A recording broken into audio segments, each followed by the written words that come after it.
Hello everyone, मेरा नाम है आकाश चौबे और आज हम लोग स्टार्ट करने जा रहे हैं मैट्रिसेस। ठीक है, तो ये आईसीएसई का अलजेब्रा पोर्शन का एक चैप्टर है और ये पूरे बुक का भी आप बोल सकते हैं सबसे आसान चैप्टर में से है ये। ठीक है, तो इस पूरे चैप्टर में आपको बस 2 से 3 चीज़ को समझना है, बस उसके बाद से चैप्टर में कुछ नहीं है, आप इजीली इसका सम्स कर पाएंगे। ठीक है, तो इस चैप्टर को करने में हम लोग बहुत अधिक टाइम नहीं लेंगे। ठीक है, और जो वीडियो में भी बस इस चैप्टर में जितना सारा चीज़ है उसको हम बस बता दे रहे हैं।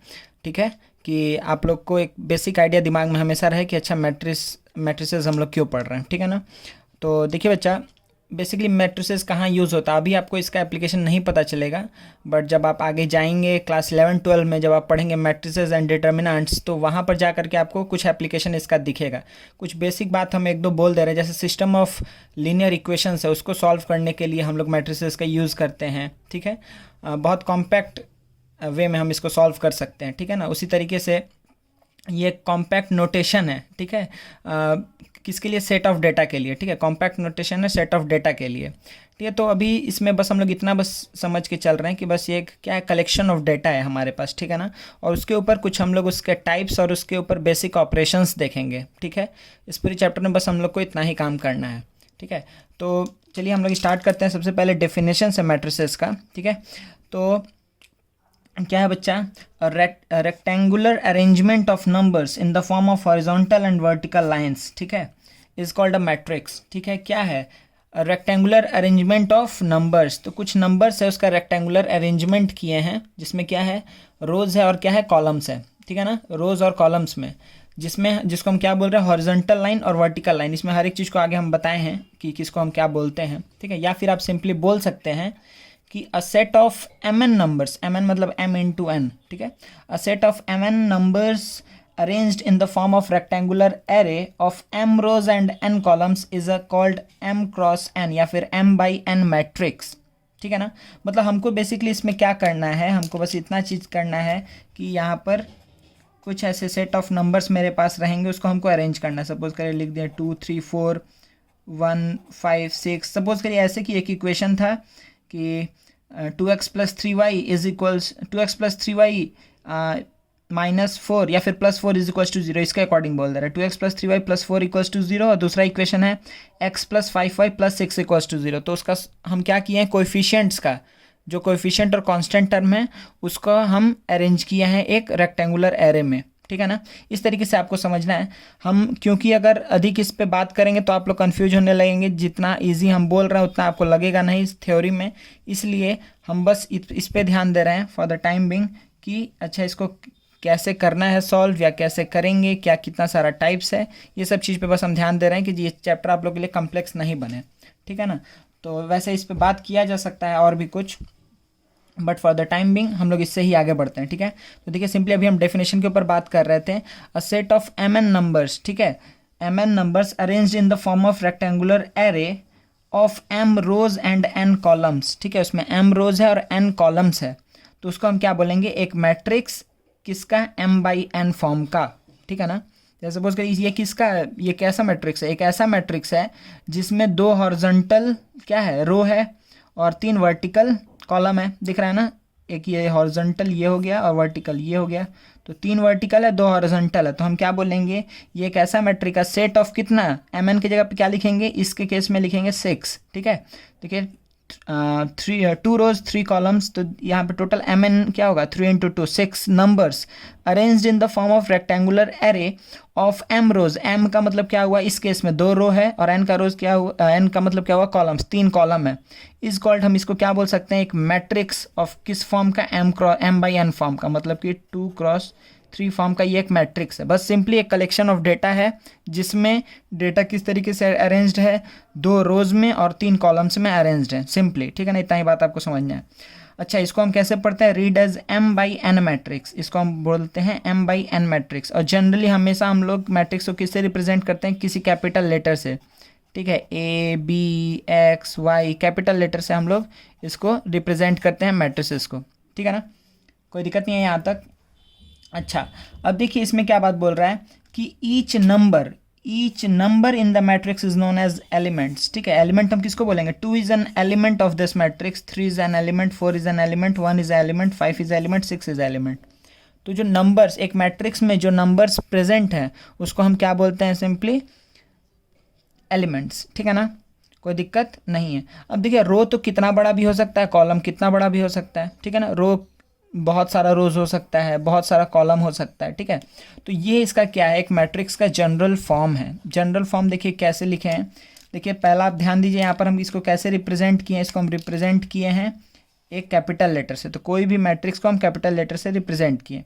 अच्छा A11 A12 A13 ये क्या बता रहा है, देखिए ये पोजीशन बता रहा है, ठीक है ना। इसका पोजीशन क्या है, देखिए ये है फर्स्ट रो फर्स्ट कॉलम में, इसीलिए A11, ये है फर्स्ट रो सेकंड कॉलम में, इसलिए 1 2। तो जो इसका अगर हम A लिखे हैं उसके बाद यहाँ पर एक चीज़ है, यहाँ पर एक चीज़ है, तो यहाँ पर लिखे हैं I और यहाँ लिखे हैं J। तो ये क्या बता रहा है कि ये कौन से रो में है, और ये क्या बता रहा है ये कौन से कॉलम में है, ठीक है ना। ये कौन से रो में है और कौन से कॉलम में है, ये क्या बता रहा है कि ये फर्स्ट रो का थर्ड कॉलम का बात चल रहा है यहाँ पर, ठीक है। और इसी तरीके से यहाँ पर कितना हो सकते हैं, यहाँ पे मतलब ये कितना दूर तक जा सकते हैं, कितना भी एलिमेंट्स हो सकता है ना इसमें। तो ये nth मतलब ये फर्स्ट रो का nth कॉलम का जो लास्ट कॉलम का ये एलिमेंट है। सिमिलरली जैसे हम इसमें आगे बढ़ सकते हैं, हम नीचे भी तो आगे बढ़ सकते हैं, ठीक है। फिर A11 था, अब ये क्या है 21 क्या बता रहा है, एक कौन सा एलिमेंट जो सेकेंड रो और फर्स्ट कॉलम में है, ये क्या बता रहा है कौन सा एलिमेंट जो सेकेंड रो और थर्ड कॉलम में, समझ में आ रहा है। तो इसी तरीके सेकेंड रो है, थर्ड फोर्थ फिफ्थ सिक्स, तो M तक जा सकते हैं, mth कॉलम तक जा सकते हैं। तो आप क्या बोलेंगे इसमें टोटल एलिमेंट्स कितना है, आप क्या बोलेंगे m क्रॉस n एलिमेंट्स है ना, ठीक है। देखिए कितना रोज है, आप रोज कितना बोलेंगे 1 2, ये 1 2 ऐसे करते करते हम कहाँ तक जाएंगे, m तक जा सकते हैं। हाँ तो इसमें क्या है m रोज है और कितना कॉलम है 1 2 3, देखिए सेकंड वाला एलिमेंट बता रहा है 1 2 3 ऐसे चलते जाएंगे n तक जाएंगे, तो n कॉलम्स है, m रोज n कॉलम्स। तो ये क्या रेक्टेंगुलर अरेंजमेंट ऑफ नंबर्स है, ठीक है, जहाँ पर कितना हॉरिजॉन्टल लाइन ड्रॉ कर सकते हैं, मतलब कितना हॉरिजॉन्टल रोज कितना है, तो हम क्या बोलेंगे m। अगर यहाँ पे वर्टिकल लाइन्स या वर्टिकल कॉलम्स कितना है तो आप क्या बोलेंगे n, ठीक है ना। तो ये क्या था बच्चे, ये था जनरल फॉर्म, ठीक है। जनरली मतलब पूरा एक मैट्रिक्स का यही फॉर्म है, ठीक है, ऐसे ही हम लिखते हैं किसी मैट्रिक्स को, ठीक है। अब देखिए ये एक और फॉर्म है, इसको हम क्या बोलते हैं कॉम्पैक्ट फॉर्म। कॉम्पैक्ट क्यों बोल रहे हैं, देखिए आपको समझ में आ रहा होगा कि क्यों कॉम्पैक्ट बोल रहे हैं इसको। तो देखिए बच्चे इसको कैसे बोल रहे हैं, a इज इक्वल्स टू हमेशा थर्ड ब्रैकेट, ठीक है ना, जो रेक्टेंगुलर ब्रैकेट है उसमें हम रखते हैं, ठीक है, इस तरीके से रिप्रेजेंट करते हैं AIJ। ए क्या हुआ एलिमेंट और IJ क्या बता रहा है पोजीशन। यहाँ पर देखिए जैसे पोजीशन था ना 1 1 1 2 1 3, ऐसे ये पोजीशन बता रहा है, ठीक है। और ये क्या बता रहा है m क्रॉस n, मतलब कि जिसमें m रोज होगा और n कॉलम्स होगा।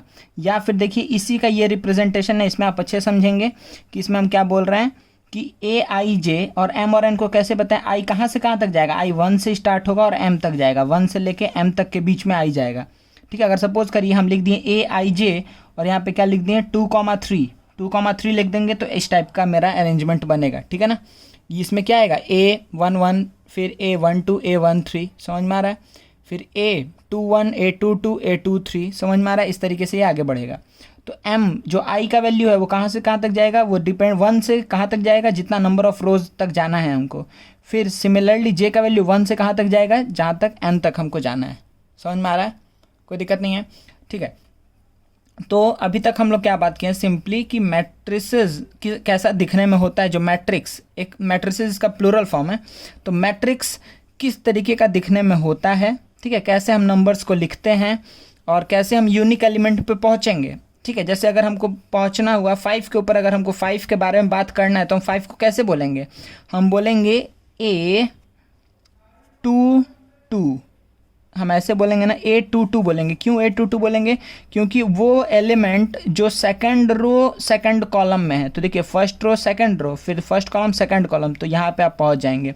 तो 5 को हम बोल सकते हैं कि A22,2 होगा, ठीक है ना, मतलब सेकंड रो में सेकंड कॉलम, ठीक है। तो कैसे मैट्रिक्स को हम रिप्रेजेंट करते हैं और एक एक यूनिक एलिमेंट के पास हम कैसे पहुँच सकते हैं, अभी तक हम ये चीज़ को देखे हैं, ठीक है ना। तो मैट्रिक्स कैसा दिखने में होगा, सिंपली ये सारा चीज़ हम आपको एक एग्जांपल यहाँ पे दे रहे हैं। ये जैसा भी आपको ये ऐसा चीज़ दिखते जाए, अगर ऐसे लिखा हुआ है 2 3 4 5 6 7 8 9 10, ठीक है। तो ये क्या हो गया, देखिए इसमें 3 रो है 3 कॉलम है, ठीक है ना। तो आप क्या बोलेंगे, ये 3x3 का मैट्रिक्स है।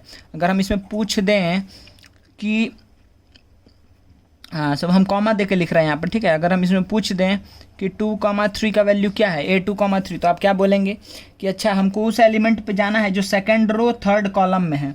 तो सेकंड रो और थर्ड कॉलम में जो है, तो आपका आंसर क्या होगा 7। समझ में आ रहा है? क्या यहाँ पे बोले हम कि सेकंड रो थर्ड कॉलम, ठीक है। तो जो उसका इंटरसेक्शन पॉइंट होगा वही क्या हो जाएगा, आपका आंसर हो जाएगा। तो 7 आपका हो गया यहाँ पर, ठीक है। अगर हम आपसे पूछ दिए सपोज करिए हम बोल दिए 3,1, तो आप क्या बोलेंगे कि थर्ड रो का फर्स्ट कॉलम क्या होगा आंसर 8, तो इसका वैल्यू आप लिखेंगे 8। समझ में आ रहा है? तो इस तरीके से हम नंबर्स को रिप्रेजेंट करते हैं मैट्रिक्स में, ठीक है। तो और कोई दिक्कत नहीं है मेरे ख्याल से आप लोग को यहाँ तक डेफिनेशन में सिर्फ, ठीक है। तो क्या छोटा छोटा बात हम फिर से बोल दे रहे हैं, अगर आपको ये पता करना है। अच्छा, पहला बात कि मैट्रिक्स को रिप्रेजेंट करते हैं कैपिटल लेटर से। इसमें हर एक जो नंबर्स प्रेजेंट है उसको हम लोग एलिमेंट बोलते हैं। रो मतलब हॉरिजॉन्टली जितना नंबर्स प्रेजेंट है, ठीक है, उसको हम बोलेंगे रो। अच्छा, इस टाइप का मैट्रिक्स जनरली नहीं लिखते हैं कि अगर सपोज करिए हम लिखे हैं कि 2 3 4 5 6 7 और 8 इतना लिख के छोड़ दिए, बोल दिए कि यहाँ पे कुछ नहीं, ऐसा करके नहीं छोड़ते हैं, ठीक है ना। ये कोई मैट्रिक्स नहीं हुआ, ठीक है। तो इसीलिए नाम क्या दिए हैं हम इसको, रेक्टेंगुलर अरेंजमेंट। रेक्टेंगल मतलब पूरा रेक्टेंगल कंप्लीट होना चाहिए। इधर आप इतना ही करके छोड़ दीजिए, ऐसा टाइप का नहीं होगा कि ये पूरा फिर ऐसा, ये किसी कोई रेक्टेंगल नहीं है, ठीक है ना। तो जब रेक्टेंगुलर अरेंजमेंट बोल रहे हैं हम नंबर्स का, तो उसमें याद रखिएगा कि पूरा एक फुल कंप्लीट रो और कंप्लीट कॉलम होगा, कोई भी इनकम्प्लीट तो हम नहीं रखेंगे, ठीक है। अच्छा, और क्या बात कि इसमें, अच्छा ये बात तो हम नेक्स्ट स्लाइड में भी हम करेंगे।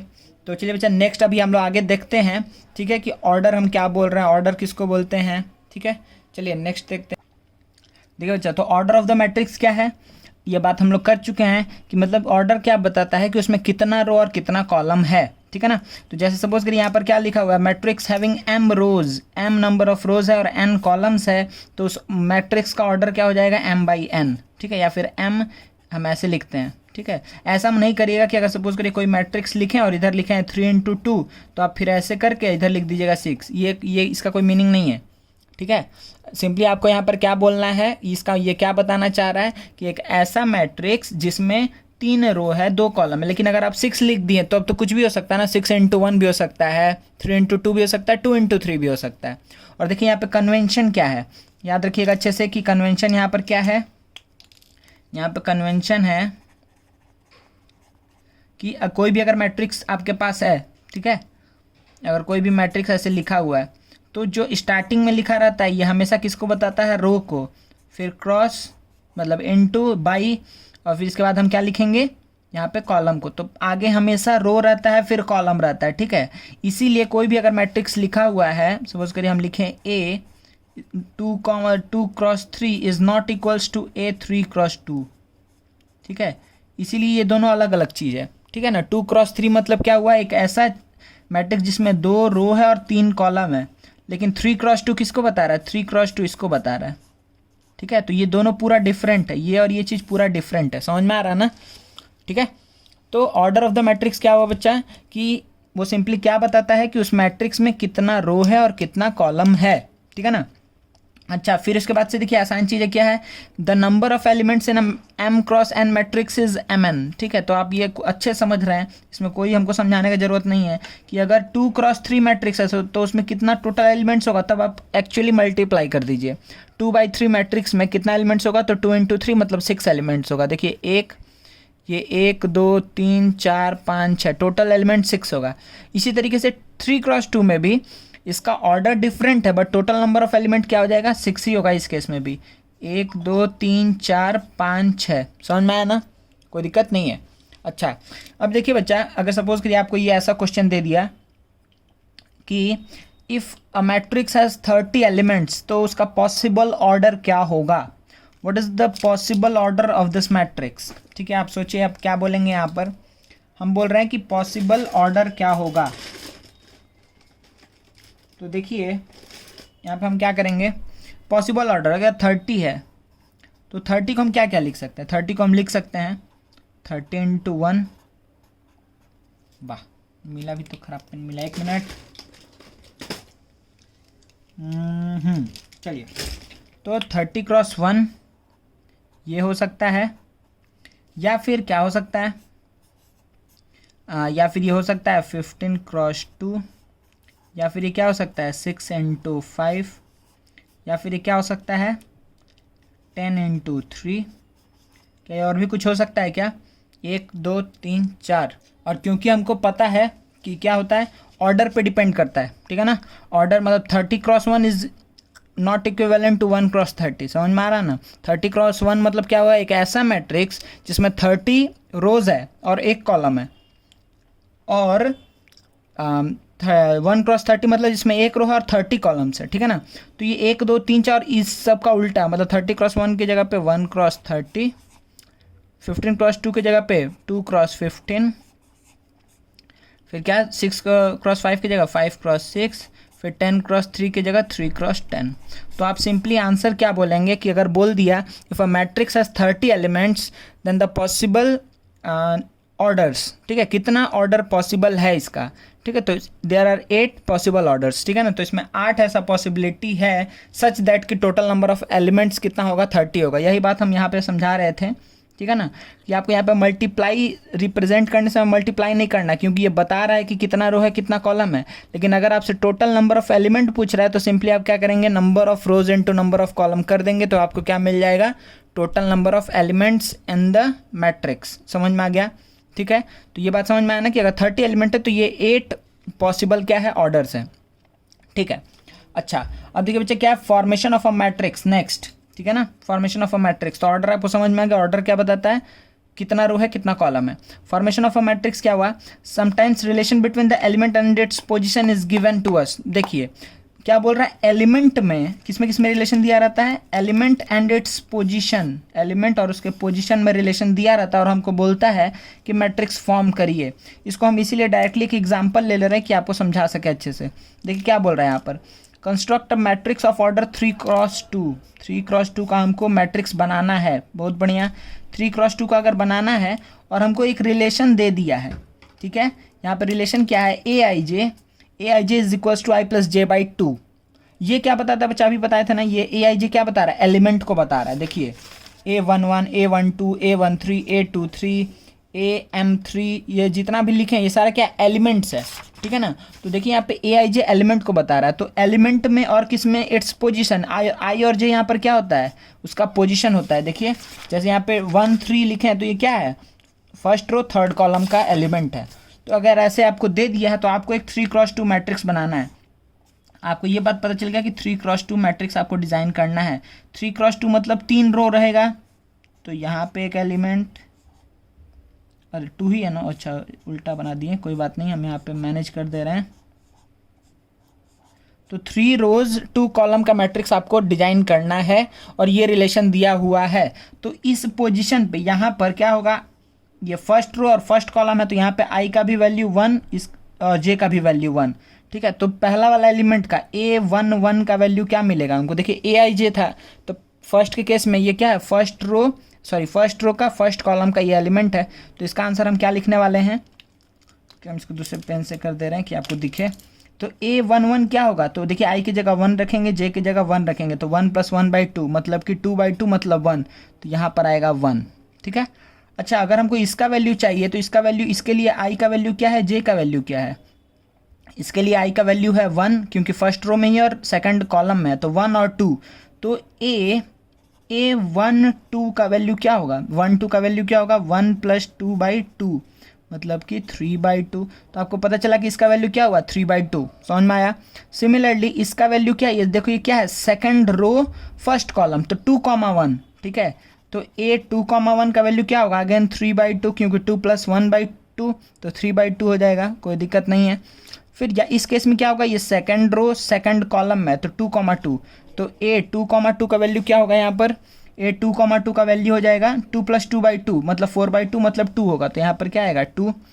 फिर यहाँ पर क्या होगा बच्चा, ये क्या है 3x1 मतलब 3 और 1 है, A31 का वैल्यू क्या होगा, 3 + 1/2 मतलब 4/2 मतलब ये भी 2 होगा, कोई दिक्कत नहीं है। और इसके लिए क्या होगा, ये हो जाएगा 3 और ये 2 मतलब 5/2, कोई दिक्कत नहीं है ना। तो ये मेरा मैट्रिक्स फॉर्म हो गया, ठीक है ना। ये क्या हुआ, एक ऐसा मैट्रिक्स फॉर्म हुआ जिसमें कितना है, 3 रो है और 2 कॉलम है, कोई दिक्कत नहीं है, ठीक है ना। Formation of a matrix. तो देखिए अभी तक हम लोग मैट्रिक्स का डेफिनेशन अच्छे से समझ चुके हैं, ऑर्डर क्या बोलते हैं और कैसे मैट्रिक्स फॉर्म करेंगे। जब हमको उसके एलिमेंट और उसके पोजीशन में रिलेशन दे दिया रहेगा तब हम एक मैट्रिक्स को कैसे फॉर्म करेंगे। अभी तक हम लोग ये चीज़ सीखे हैं, ठीक है ना। अब चलिए बच्चा नेक्स्ट हम लोग का क्या है कि टाइप ऑफ मैट्रिक्स जल्दी से देख लेते हैं, बहुत आसान चीज़ है। टाइप ऑफ मैट्रिक्स में एक बार जल्दी से आ जाते हैं, ठीक है। अच्छा एक सम हम इसके ऊपर दे दें क्या, देखिए एक सम आप लोग कर लीजिए पहले इसके ऊपर। बच्चा जैसे हम ये वाला सम को किए हैं वैसे ही आपको ये सम को सॉल्व कर लेना है जल्दी से। क्या बोल रहा है, हमको 3x4 का मैट्रिक्स बनाना है और हमको क्या रिलेशन दे दिया है, एलिमेंट और उसके पोजीशन के बीच में। ये एलिमेंट और उसके पोजीशन के बीच में आप लोग आंसर निकालिए, हम वीडियो पॉज करेंगे, आप लोग जल्दी से आंसर निकालिए और उसके बाद से फिर हम इसको सॉल्व कर देते हैं जल्दी से। देखिए यहाँ पे क्या करना है, क्या करेंगे हम यहाँ पर कि AIJ, तो पहले आपको क्या दिख रहा है कि आपको क्या फॉर्म करना है, 3x4 का मैट्रिक्स, मतलब जिसमें 3 रो है और 4 कॉलम है, ठीक है। तो हम एक बड़ा सा यहाँ बना दे रहे हैं मैट्रिक्स, 3 रो है और 4 कॉलम है, मतलब ऐसा दिखेगा कुछ।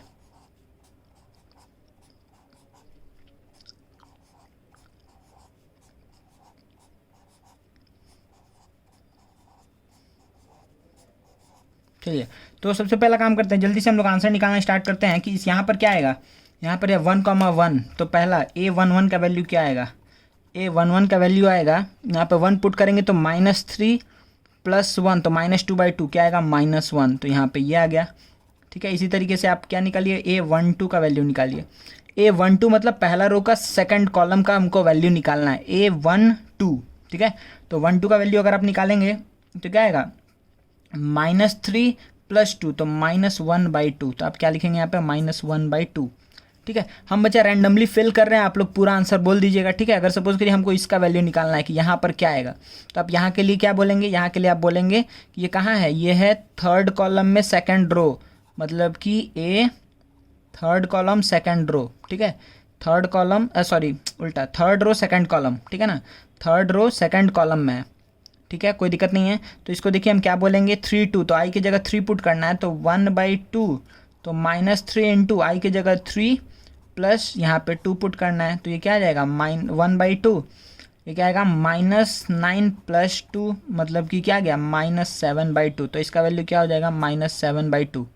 समझ में आ रहा है। अगर आपको इसका वैल्यू निकालना है तो आप क्या बोलेंगे, सिंपली कि उसका वैल्यू क्या होगा, ये क्या है, 3rd रो 4th कॉलम 3 4, तो आप क्या होगा, 1/2, 3 रखेंगे तो -3 × 3 + 4, तो -9 + 4 तो -5/2 आएगा, तो यहाँ पे आंसर क्या आ जाएगा, -5/2, ठीक है। तो इसी तरीके से आप पूरा चीज़ को फिल कर लीजिए, हम जल्दी जल्दी लिख दे रहे हैं, ठीक है। अब हम जल्दी जल्दी लिख दे रहे हैं कि यहाँ पर क्या क्या होगा, ठीक है। जैसे देखिए कि यहाँ पर इसके लिए अब हम फिल करते ही जा रहे हैं, आप लोग करते रहिए। तो यहाँ पर हमको इसके लिए क्या देखना होगा कि क्या, 1st रो 3rd कॉलम, तो A13 का वैल्यू निकालना है।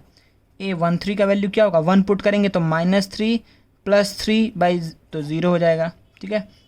फिर A14, ठीक है, A14 का वैल्यू क्या होगा, 1/2, ठीक है। फिर इसी तरीके से A21 का वैल्यू क्या होगा, तो -6 + 1 तो -5/2, ठीक है ना, -5/2। फिर A22 का वैल्यू क्या होगा, तो -6 + 2 तो -4/2 मतलब -2, तो ये क्या आएगा, -2 आएगा। इसी तरीके से A23 का वैल्यू क्या होगा, तो -6 + 3 तो -3/2, ठीक है ना, -3/2। इस तरीके से आप क्या बोलेंगे कि A24 का वैल्यू क्या होगा, तो यहाँ 2 रखेंगे तो 3 × 2 = 6 + 4 तो -1 आएगा, ठीक है। इस तरीके से आप क्या बोलेंगे, A31 3rd रो 1st कॉलम, तो 3rd रो 1st कॉलम का वैल्यू क्या आ जाएगा, -4, ठीक है। फिर इस तरीके से 3rd रो 3rd कॉलम, ठीक है, A33 का वैल्यू क्या हो जाएगा, 3rd रो 3rd कॉलम, तो 3 3 = 9, तो -9 और +3 तो क्या आ जाएगा, -3, ठीक है ना। तो ये आपका हो गया मैट्रिक्स तैयार, एक ऐसा मैट्रिक्स ठीक है, जिसमें 3 रो है 4 कॉलम है। और ये कैसे फॉर्म हुआ, जब हमको उसके एलिमेंट और उसके पोजीशन के बीच में रिलेशन दिया हुआ था तो ऐसा क्वेश्चन आ सकता है। तो आप लोग को ये समझ के रखना है, कोई दिक्कत नहीं है। ये हम क्या सीखे अभी, formation of matrix. Let us now move on to type of matrices. ठीक है, तो मैट्रिसेस के टाइप में हम लोग एंटर करते हैं बच्चा जल्दी से। तो देखिए यहाँ पर बच्चा एक साथ सारा को कंप्लीट कर लेते हैं। तो टाइप ऑफ मैट्रिसेस हम लोग देखने जा रहे हैं। तो इसमें हम लोग सबसे पहले क्या देख रहे हैं, रो मैट्रिक्स। तो रो मैट्रिक्स हम किसको बोलते हैं, एक ऐसा मैट्रिक्स जिसमें क्या हो, सिर्फ रो हो। ठीक है, मतलब कॉलम कितना भी अधिक हो सकता है लेकिन रो एक ही होगा। ठीक है ना, इसमें क्या होगा, number of rows equal to क्या होगा, नंबर ऑफ रोज हमेशा 1 होगा। तो किस टाइप का मैट्रिक्स का हम बात कर रहे हैं, कुछ इस टाइप का मैट्रिक्स 1 2 3। तो हम क्या बोलेंगे, इसमें एक रो है लेकिन कॉलम 3 है, कोई दिक्कत नहीं, कॉलम कितना भी हो सकता है, रो एक ही होगा। ऐसा भी हम लिख सकते हैं 1 2 3 4 5 6। ठीक है, देखिए कॉलम इसमें 6 हो गया और रो लेकिन एक ही रो होना चाहिए। तो हम क्या बोलेंगे उसको, रो मैट्रिक्स। कॉलम मैट्रिक्स आपको समझ में आ गया होगा कि एक ऐसा मैट्रिक्स जिसमें सिर्फ एक कॉलम हो। ठीक है, रो कितना भी हो सकता है, एक कॉलम होगा। ठीक है, या फिर आप इसको बोलिए। ठीक है, तो ये सारा क्या, कॉलम मैट्रिक्स। ठीक है, रो मैट्रिक्स में इसमें क्या होगा, नंबर ऑफ कॉलम 1 होगा। Number of column is equals to क्या होगा, 1। जब कॉलम एक रहेगा तो हम उसको क्या बोलने वाले हैं, कॉलम मैट्रिक्स। जब रो 1 होगा तो उसको हम क्या बोलने वाले हैं, रो मैट्रिक्स। कोई दिक्कत नहीं है। तो इसका रो मैट्रिक्स में आप कुछ कभी भी लिखेंगे तो 1 क्रॉस कुछ भी होगा। तो कभी अगर आपको ऐसा कुछ दिख रहा है तो 1 क्रॉस m का मैट्रिक्स, तो आप क्या बोलेंगे कि अच्छा ये रो मैट्रिक्स है, क्योंकि रो हमेशा 1 है। अगर आपको कुछ ऐसा दिख गया कि n क्रॉस 1 मतलब बाद वाला जो चीज़ है वो 1 है, तो आप क्या बोल देंगे, ये हो गया कॉलम मैट्रिक्स। ठीक है ना। अच्छा, नाम से ही समझ में आ गया होगा आपको कि स्क्वायर मैट्रिक्स हम किसको बोल रहे हैं, स्क्वायर। देखिए ये क्या, रेक्टेंगुलर रिप्रेजेंटेशन है किसका, डेटा का। तो स्क्वायर मैट्रिक्स हम किसको बोलेंगे, जहाँ पर number of rows is equals to number of columns होगा। ठीक है ना, number of rows equals to number of what, columns. कोई दिक्कत नहीं है। जहाँ पे नंबर ऑफ रो और नंबर ऑफ कॉलम इक्वल होगा उसको हम क्या बोलेंगे, स्क्वायर मैट्रिक्स। ठीक है, जैसे कि आप इसका एग्जांपल कुछ ऐसे ले लीजिए, 1 2 3 4, 2 रो 2 कॉलम। ठीक है, कोई दिक्कत नहीं है। इसी तरीके से आप लिख लीजिए ऐसे ABCDEFGHI। ठीक है, तो ये क्या हुआ, इसमें देखिए 3 रो है 3 कॉलम है, कोई दिक्कत नहीं है ना, 3 क्रॉस 3। तो ये क्या हो गया, एक स्क्वायर मैट्रिक्स हो गया। अब देखिए बच्चे यहाँ पर एक टर्म आता है, देखिए जैसे यहाँ पर डायगोनल का भी हम लोग बात करेंगे। तो देखिए स्क्वायर मैट्रिक्स में ही डायगोनल हो सकता है, रेक्टेंगुलर में डायगोनल नहीं होगा। स्क्वायर मैट्रिक्स में डायगोनल अब देखिए 2 टाइप का होता है। ठीक है ना, देखिए जैसे एक हम स्क्वायर मैट्रिक्स अगर हम ड्रॉ कर रहे हैं, इसको हम एग्जाम्पल से बता रहे हैं आपको। तो अगर सपोज करिए कि यहाँ पर हम ऐसे लिखें, ठीक है, 1 2 3 4 5 6 7 8 9। ठीक है, इसी तरीके से सपोज करिए यहाँ पर हम लिख दिए 2 3 4 5 6 7। ठीक है, यहाँ पे हम एक और एग्जांपल ले ले रहे हैं, 1 2 3 4 ABCD PQRS 5 6 7 8। ठीक है, 1 2 3 4 5 6 7 8 9 10 10 2। ठीक है, तो देखिए बच्चा ये क्या है, ये आपको क्या दिख रहा है यहाँ पर, ये क्या स्क्वायर मैट्रिक्स है। ठीक है, यहाँ पर क्या है, ये 3 क्रॉस 3 है, ये स्क्वायर मैट्रिक्स है। ये 4 क्रॉस 4 है, ये स्क्वायर मैट्रिक्स है। ये क्या रेक्टेंगुलर मैट्रिक्स है। ठीक है ना, 2 क्रॉस 3 है, ये क्या है 3 क्रॉस 4 है। समझ में आ रहा है। तो ये दोनों रेक्टेंगुलर है, ये दोनों रेक्टेंगुलर है और ये दोनों क्या स्क्वायर मैट्रिक्स है। तो देखिए डायगोनल हम इसी में बना सकते हैं। ठीक है, डायगोनल हम इसी में बना सकते हैं। ठीक है ना, ये एक डायगोनल हो गया, ये भी एक डायगोनल बोल सकते हैं आप। ठीक है, ये हम डायगोनल इसमें, लेकिन इसमें हम डायगोनल नहीं बना पाएंगे। इससे किसको ज्वाइन करेंगे, आइदर हम इसको ज्वाइन कर सकते हैं, इसको ज्वाइन करेंगे या इसको ज्वाइन करेंगे, मतलब इसमें डायगोनल नहीं होगा। ठीक है ना, जब भी रेक्टेंगुलर मैट्रिक्स होगा, ठीक है, रेक्टेंगुलर में तो स्क्वायर भी आ जाता है, इसलिए हम इसलिए ऐसा बोल रहे हैं कि जब number of rows not equals to number of column, तब उस समय हम क्या बोलेंगे कि उस समय हम क्या बोल सकते हैं कि उस समय डायगोनल हम नहीं बना सकते हैं। ठीक है, क्योंकि एक एंड से दूसरे एंड पे हम जा ही नहीं पाएंगे। लेकिन देखिए इस केस में हम बना सकते हैं, जैसे यहाँ पर ये वाला हुआ। ठीक है, ये आप ले लीजिए, या फिर अगर आपको ये लेना है तो आप ये ले लीजिए। ठीक है, देखिए बच्चा यहाँ पर जो डायगनल है स्क्वायर मैट्रिक्स के केस में 2 डायगनल होता है। ठीक है ना, यहाँ पर क्या होता है, 2 डायगनल होता है। तो इसमें से जो कहाँ से कहाँ जाता है, जो टॉप लेफ्ट से राइट बॉटम में आता है, इसी को हम क्या बोलते हैं, प्राइमरी डायगनल। ठीक है, इसको हम क्या बोलते हैं, प्राइमरी डायगनल। ठीक है ना, याद रखिएगा, इसको हम क्या बोलते हैं, प्राइमरी डायगनल। ठीक है, इसको हम बोलते हैं प्राइमरी डायगनल।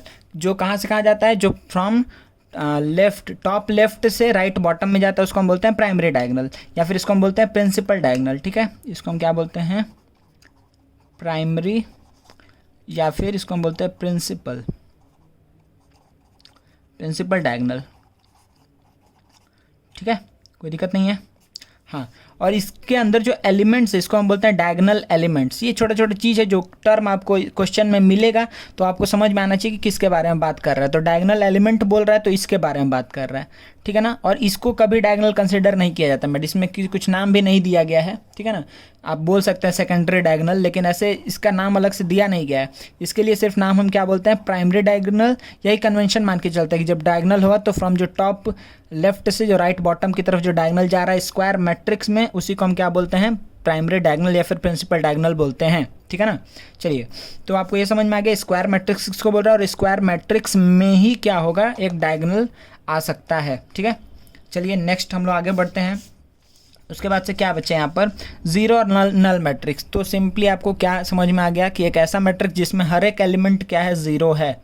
अब देखिए, अगर आपको यहाँ पे ऐसा टर्म यूज़ कर रहा है, अगर सपोज करिए आपको बोला कि, आपको अगर ये बात बोल रहा है कि ज़ीरो मैट्रिक्स या फिर नल मैट्रिक्स, ठीक है, ऑफ ऑर्डर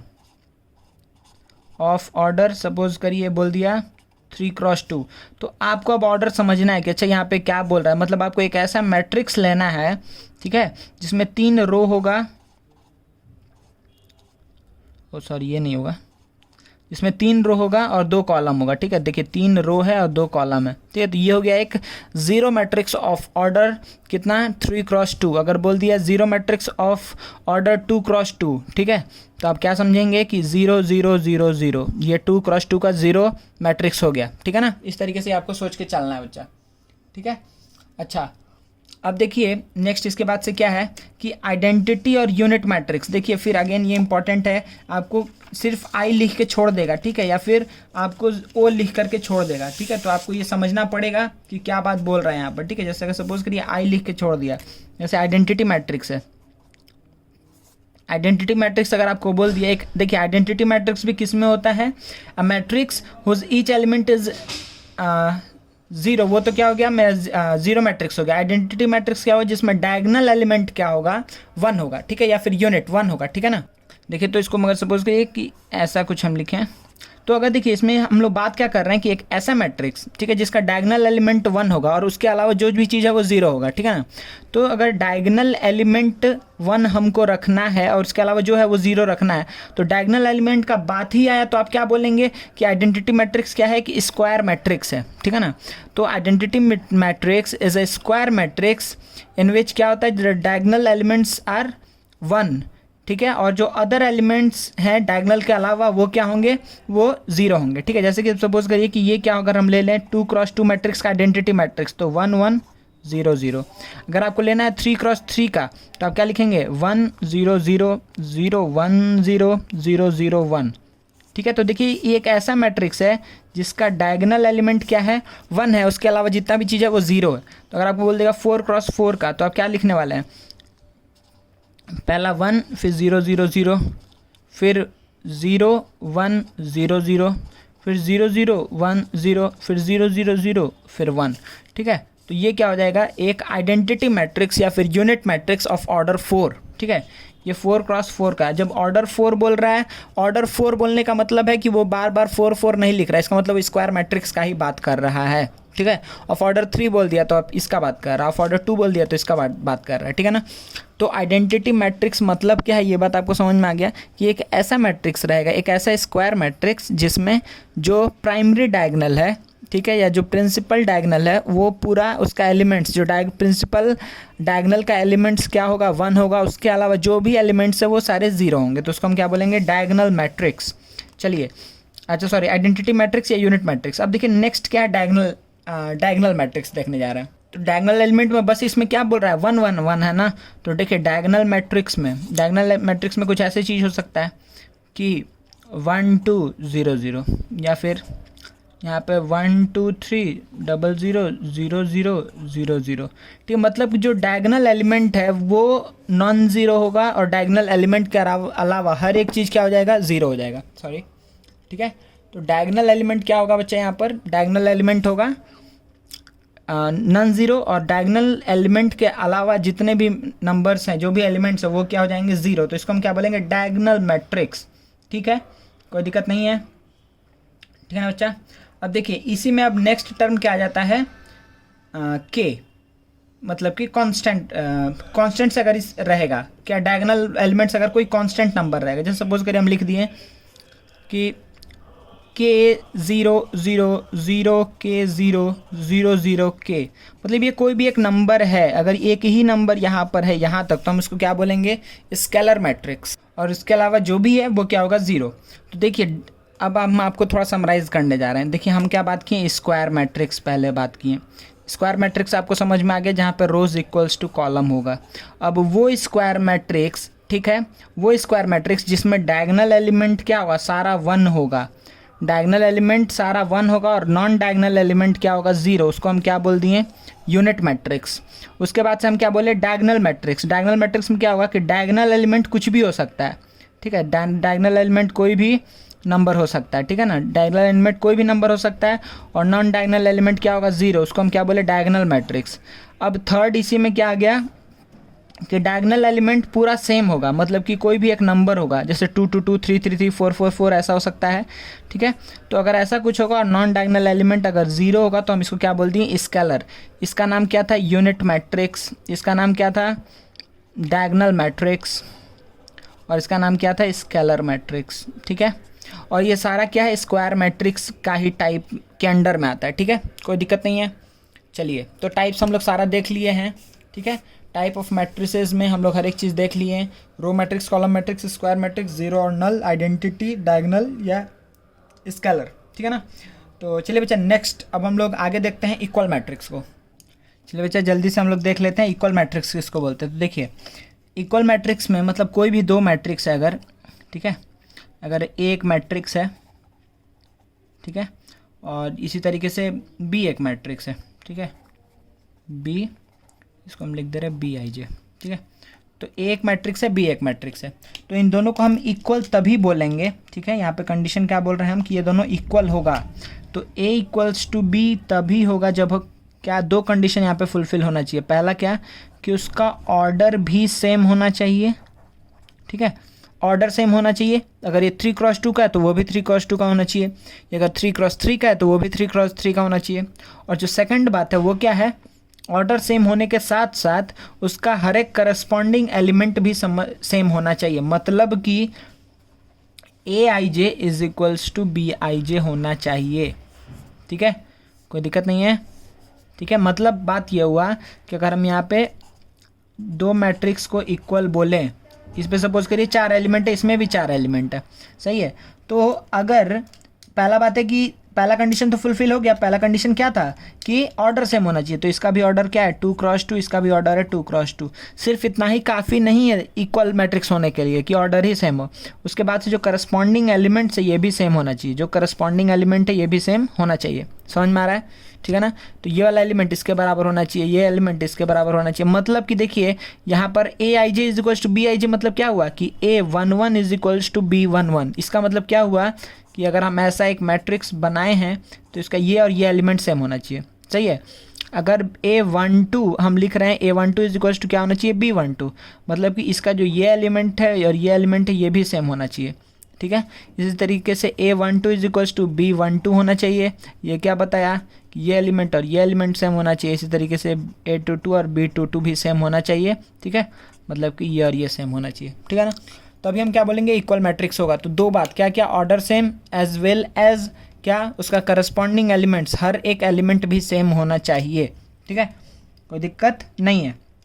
अब देखिए बच्चा इक्वल मैट्रिक्स के ऊपर एक छोटा सा सम देख लेते हैं, उसके बाद से हम लोग एंटर करेंगे किस में, ऑपरेशन ऑन मैट्रिसेस। बस यहीं पर चैप्टर खत्म होगा, थोड़ा देर और रुक जाइए। जैसे देखिए ये क्वेश्चन है, बोल रहा है कि इसमें ये और ये वैल्यू इक्वल है, ठीक है ना।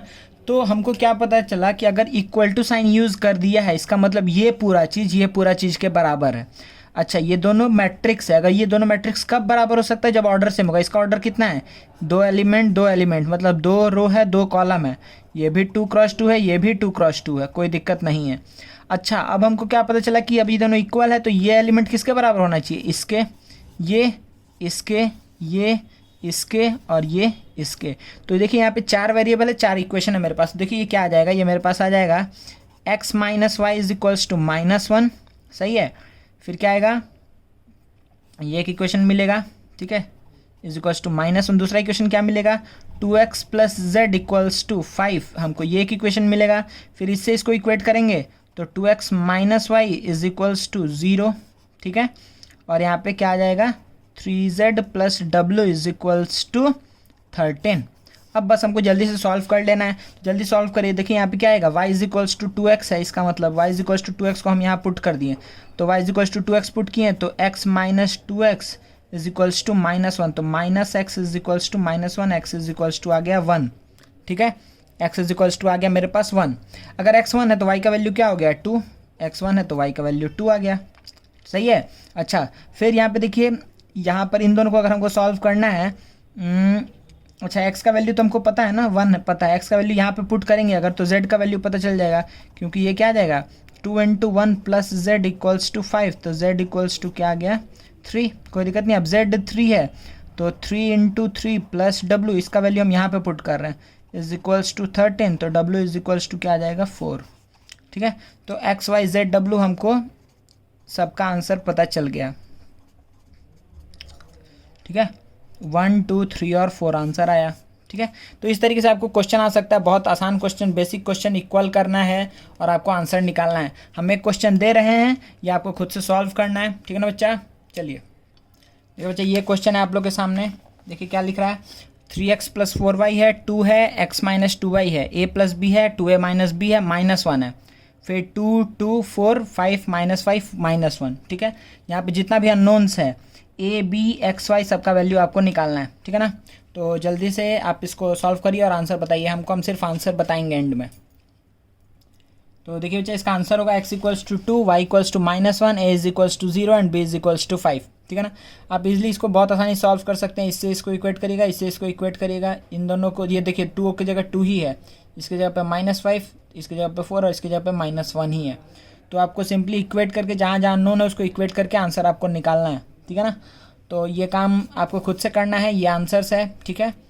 चलिए नेक्स्ट आगे बढ़ते हैं हम लोग,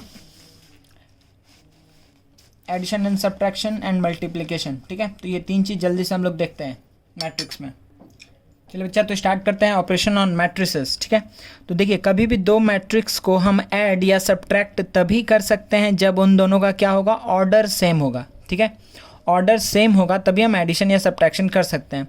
इसमें हमको बहुत बताने की ज़रूरत नहीं, एक छोटा सा एग्जाम्पल देते हैं, ठीक है। जैसे सपोज करिए a का वैल्यू है, a का वैल्यू हम ले लिए 3 6 9 12, ठीक है। और b एक मैट्रिक्स है, उसका वैल्यू हम ले लिए 5 10 15 20, ठीक है। तो आप देखिए यहाँ पे a प्लस b का मतलब क्या हुआ, अगर इन दोनों मैट्रिक्स को ऐड करना है तो ये तभी ऐड होगा जब ऑर्डर सेम होगा, ऑर्डर दोनों का ही सेम है, ऑर्डर दोनों का सेम है। तो अगर ऐड करना है तो जैसे हम ये देख रहे थे ना, इक्वल कर रहे थे, तो ये इससे ये इक्वल होगा, तो उसी तरीके से हम क्या सोचेंगे यहाँ पर कि हमको इक्वेट करना है, ठीक है। तो जो करस्पॉन्डिंग एलिमेंट है, मतलब A11 पहला रो का पहला कॉलम, पहला रो पहला कॉलम का जो एलिमेंट है वो किससे ऐड होगा, पहला रो पहला कॉलम का एलिमेंट जो दूसरा मैट्रिक्स का है। तो यहाँ पे ऐसे देखिए, इसका इक्विवेलेंट जो यहाँ पर बनेगा वो क्या बनेगा, यहाँ पे हम क्या बोल सकते हैं, ये क्या आएगा, ये आएगा 3 + 5 9 + 15 6 + 10 12 + 20, ठीक है। तो आपको पता चला कि इसका मतलब आंसर क्या आ गया, ये आ गया 8 16, ठीक है। ये कितना आ गया 24, ठीक है। ये क्या आ गया 32। तो इस तरीके से आप सॉल्व कर लीजिएगा, ठीक है। अच्छा, सिमिलरली अगर सपोज करिए यहाँ बोल दिया a माइनस बी, तो वही काम करना है आपको। क्या करना है, 3 माइनस 5 6 माइनस 10 9 माइनस 15 12 माइनस 20। तो आपका आंसर क्या आ जाएगा बच्चा यहाँ पे, -2 -6 -4 -8, ठीक है।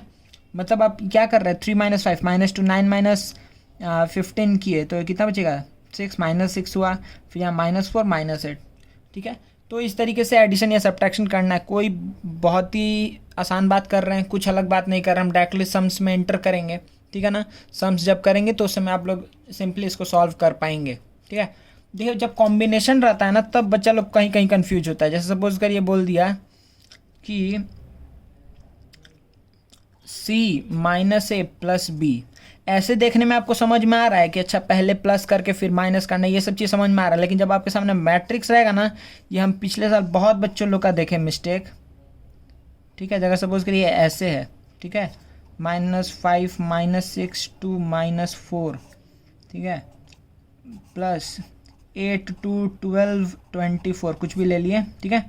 अब देखिए इसके बाद वो लोग क्या करते थे ना कि जब उन लोग को ऐसे दिख रहा है तो उन लोग डायरेक्टली क्या करते थे कि अच्छा प्लस है तो इन दोनों को ऐड कर दे रहे हैं, ठीक है, और उसके बाद से इसमें माइनस कर देंगे। बहुत कॉमन मिस्टेक है, हम बता रहे हैं, ठीक है। ये क्योंकि देखने में भी लगता है बहुत आसानी से कि अच्छा ये प्लस दिखता है हम लोग को, ये माइनस नहीं दिखता। ये प्लस दिखा तो हम क्या करेंगे, 5 6 5 8 इसको ऐड करेंगे, इन दोनों को ऐड करेंगे, इन दोनों को ऐड करेंगे, इन दोनों को ऐड करेंगे, एक इन दोनों का इक्विवेलेंट मैट्रिक्स लेके आ जाएंगे, फिर इसमें से इसको सब्ट्रैक्ट करके आंसर लिख देते हैं।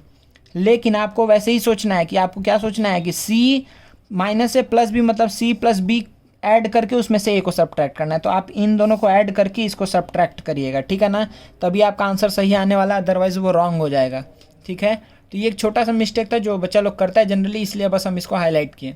अच्छा, उसके बाद से हम डायरेक्टली आपको मल्टीप्लिकेशन बता दे रहे हैं, और मल्टीप्लिकेशन के बाद हम डायरेक्टली सम में एंटर करेंगे, ठीक है। मल्टीप्लिकेशन में थोड़ा सा ध्यान दीजिएगा, हम आपको अभी समझाते हैं मल्टीप्लिकेशन को।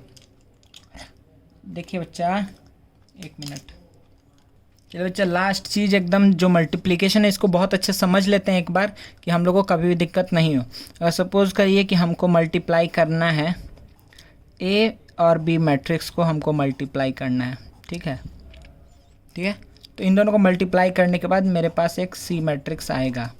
तो पहला बात, ये बात तो एकदम दिमाग से निकाल दीजिए कि ऑर्डर सेम होगा तभी मल्टीप्लिकेशन होगा, ठीक है।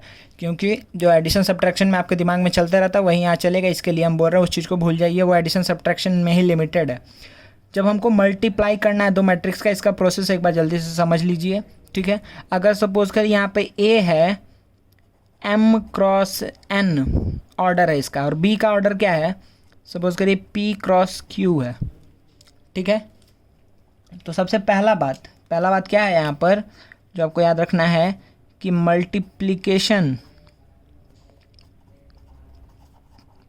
मल्टीप्लिकेशन पॉसिबल तभी है व्हेन n p के बराबर होगा, ठीक है। मल्टीप्लिकेशन तभी पॉसिबल है जब n p के बराबर होगा, तभी, if and only if n = p, ठीक है। अच्छा, और दूसरा बात आपको क्या याद रखना है कि order of resultant matrix,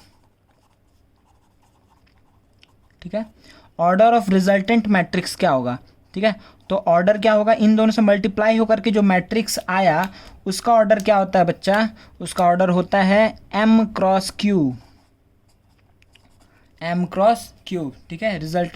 order of the resultant matrix क्या हो जाएगा, M × Q। देखिए तो यहाँ पर आपको क्या ध्यान देना है, मल्टीप्लाई करते समय n और p को, ठीक है। मतलब आप ऐसे समझ लीजिएगा बहुत आसानी से, अगर हम इसको ऐसे लिख दें, A × B हमको करना है, ठीक है। तो आपको ये ध्यान देना है कि जो दोनों पास पास है, मतलब ये दोनों चीज़ इक्वल होगा तभी मल्टीप्लिकेशन होने वाला है, और जो मल्टीप्लिकेशन के बाद जो मैट्रिक्स आएगा वो M × Q होगा, जो दोनों एक मतलब क्या है टर्मिनल साइड में, ठीक है, M और Q, ठीक है, जो फर्स्ट और सबसे लास्ट उस ऑर्डर का जो मैट्रिक्स बनेगा C, उसका ऑर्डर क्या होगा, M × Q होगा, ठीक है। तो ये छोटा सा बात आपको हमेशा दिमाग में रखना है, ठीक है। और मल्टीप्लिकेशन कब पॉसिबल होगा, जब इसका पहला मैट्रिक्स का क्या नंबर ऑफ कॉलम किसके बराबर हो, दूसरे मैट्रिक्स का नंबर ऑफ रो के बराबर होगा, तभी मल्टीप्लिकेशन पॉसिबल होगा, ठीक है। तो ये बात आपको बस समझ में आना चाहिए। और देखिए मल्टीप्लिकेशन कैसे कर रहे हैं, हम बहुत आसानी से समझाते हैं आपको, बहुत छोटा एग्जांपल लेकर के। सपोज करिए कि यहाँ पर हम लिखे हैं कि 2 3 4 1, इसको मल्टीप्लाई करना है 2 6 2 4, ये तो हमेशा होगा ही, ठीक है। जो ऑर्डर सेम होगा तब तो होगा ही मल्टीप्लिकेशन, कोई दिक्कत नहीं है, क्योंकि आपको ये कंडीशन हमेशा मिलेगा कि n = p, ठीक है। यहाँ पे क्या लिखेंगे 2 × 2, ये भी क्या लिखेंगे 2 × 2, तो ये और ये तो बराबर है। तो मल्टीप्लिकेशन स्क्वायर, दो मैट्रिक्स अगर स्क्वायर मैट्रिक्स है तो 100% मल्टीप्लिकेशन होगा, कुछ सोचना नहीं है। अब देखिए यहाँ पे कैसे आपको इसको दिमाग में रखना है, हमेशा याद रखिएगा जो लेफ्ट में है राइट में, तो लेफ्ट वाले में ये चीज़ और राइट वाले में ये चीज़, ठीक है, इधर और इधर। तो हम इधर इधर ऐसे आगे बढ़ते हैं और इधर ऐसे आगे बढ़ते हैं, मतलब पूरे रो को, इस पूरे रो को हम किससे मल्टीप्लाई करेंगे, इसके पूरे कॉलम से, फिर इसके सेकंड रो को किससे मल्टीप्लाई करेंगे, पूरे कॉलम से, ठीक है। ध्यान दीजिए कैसे। तो पहले हम क्या करने वाले हैं बच्चा कि 2 × 2, देखिए जो रिजल्टेंट मैट्रिक्स कैसा आएगा आपको पता है, पहले से ही पता है कि अगर ये 2 × 2 का, ये भी 2 × 2 का है, तो ये दोनों सेम है, इसलिए मल्टीप्लिकेशन हुआ। और जो रिजल्टेंट मैट्रिक्स आएगा वो भी क्या आएगा, 2 × 2 का ही आएगा, ठीक है। तो यहाँ पे 4 चीज़ आने वाला है, तो देखिए कैसे आएगा 4 चीज़। जब आपका इसका रो, ठीक है, रो किससे, पहले कॉलम से पूरा मल्टीप्लाई होगा, जो पहला रो अगर पूरे कॉलम से मल्टीप्लाई होगा तो एक एलिमेंट मिलता है। फिर जो रो है दूसरे कॉलम से मल्टीप्लाई होगा तो क्या मिलेगा, दूसरा एलिमेंट मिलेगा, ठीक है ना, उसी रो का दूसरा एलिमेंट मिलेगा। जब एक रो पूरे कॉलम से मल्टीप्लाई हो चुका है तब आप क्या करेंगे, नेक्स्ट रो पे आएंगे। जैसे ही आप नेक्स्ट रो पे आए तब आप साइड चेंज कर लेंगे, ठीक है, मतलब आप इसको अब छोड़ के अब नीचे आ जाएंगे। देखिए कैसे, यहाँ पर हम क्या लिखने वाले हैं, ध्यान दीजिए। यहाँ पे हम पहले लिखेंगे कि 2 × 2, 2 पहले 2 से मल्टीप्लाई हुआ, फिर ये आगे बढ़ेगा 3 पे जाएगा तो ये नीचे आ जाएगा, 2 × 2 3 × 2, ठीक है, ये मल्टीप्लिकेशन हुआ। फिर क्या होगा, फिर अभी ये रो इस पूरे कॉलम से मल्टीप्लाई हो गया, फिर ये रो इस वाले कॉलम से मल्टीप्लाई होगा, तो क्या होगा 2 × 6 + 3 × 4। देखिए ऐसे ऐसे ये इधर आगे बढ़ते चले जाएगा और ये नीचे आते चला जाएगा, ठीक है। अब देखिए ये पूरा रो इस दोनों कॉलम से मल्टीप्लाई हो गया, तब हम नीचे आ गए, दूसरे रो पे आ गए, ठीक है ना। तो 4 और 1 वाले रो पे आएंगे, तो जैसे ही इधर नीचे आएंगे तो इधर भी नीचे आ जाएंगे। तो 4 × फिर क्या होगा 4 × 2 + 1 × 2, 4 × 2 1 × 2। देखिए इधर से इधर आगे बढ़ेंगे, इधर से इधर आगे बढ़ेंगे, यही फ्लो होगा हमेशा, इधर से इधर आगे जाएंगे और इधर ऊपर से नीचे आएंगे। ये पहला कॉलम मल्टीप्लाई होगा, दूसरा कॉलम मल्टीप्लाई करिए, तो 4 × 6 + 1 × 4। अब देखिए आंसर क्या आया, यह आ गया 10 10 4 3 12 12 24 24 + 4 28, सही है ना, ठीक है। तो ये आपका आंसर हो गया, ठीक है। एक लास्ट हम मल्टीप्लिकेशन जल्दी से दिखा दे रहे हैं आप लोग को, एक लास्ट मल्टीप्लिकेशन जल्दी से दिखा दे रहे हैं। अगर सपोज करिए नंबर ले लेते हैं, ठीक है ना, नंबर ही लेते हैं, छोटा छोटा नंबर लेते हैं, 2 1 2 3 1 2 1 1 1 को हमको मल्टीप्लाई करना है, ठीक है। अगर सपोज कि देखिए बस थोड़ा सा टेढ़ा चीज लेते हैं, जैसे ये क्या हो गया 3 × 3 का हो गया, तो अब हम सपोज करिए हम लिए 1 2 3 3 1 2। ध्यान दीजिए तो इसका क्या हुआ, ओ सॉरी, ये भी तो 2 क्रॉस हो गया ना। अच्छा ठीक है, इन दोनों को हम मिटा दे रहे हैं, इन दोनों को मिटा दे रहे हैं, यहाँ पे हम लिख दे रहे हैं 1 2 1 लिख दे रहे हैं, ठीक है। तो इसका क्या हुआ 3 रो 2 कॉलम है। तो देखिए ये 3 × 3 का, वो 3 × 2 का है, तो क्या मल्टीप्लिकेशन पॉसिबल है, तो मल्टीप्लिकेशन पॉसिबल इसको देख करके हम बताते हैं क्या मल्टीप्लिकेशन पॉसिबल है, हाँ दोनों इक्वल है, तो हम क्या बोलेंगे यस मल्टीप्लिकेशन इज पॉसिबल। तो अब नेक्स्ट, अब हमको क्या पता है कि जो भी मैट्रिक्स आने वाला है, जो भी यहाँ पे आंसर आएगा मैट्रिक्स का, वो किस ऑर्डर का होगा, आपको पहले से पता है क्या, वो होगा 3 × 2 का। 3 × 2 आप यहाँ पे लिख दीजिए, तो 3 रो होगा 2 कॉलम होगा, 3 रो होगा 2 कॉलम, कुछ इस टाइप का चीज़ बनेगा ना, 3 रो होगा 2 कॉलम होगा। अब देखिए आप बहुत आसानी से इसको लिखते चलिए जल्दी जल्दी से, तो यहाँ पे क्या लिखेंगे, पहले वाले में ध्यान दीजिए, इधर से इधर बढ़ेंगे और इधर से नीचे आएंगे, तो ये इससे एक एलिमेंट मिला, फिर ये इससे दूसरा एलिमेंट मिलेगा। चलिए तो इसको पूरे को इससे मल्टीप्लाई करते हैं, तो देखिए कैसे दिखेगा कि 2 × 2 + 1 × 1 प्लस, इतना जगह नहीं है लेकिन फिर भी हम लिख दे रहे हैं, 2 × 2 1 × 1 और 2 × 3, 2 × 2 1 × 1 2 × 3, समझ में आया। सिमिलरली इसमें क्या लिखेंगे सेकंड वाले में, 2 × 1 1 × 2 2 × 1, तो 2 × 1 1 × 2 प्लस क्या आएगा 2 × 1, ठीक है।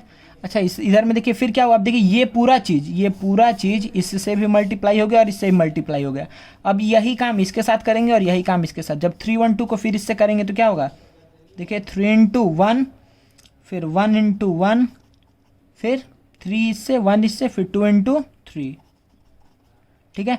फिर सिमिलरली यही चीज़ को रिपीट करते हैं सेकंड कॉलम के लिए, तो 3 × 1 प्लस क्या आएगा 1 × 2 प्लस क्या आएगा 2 × 1।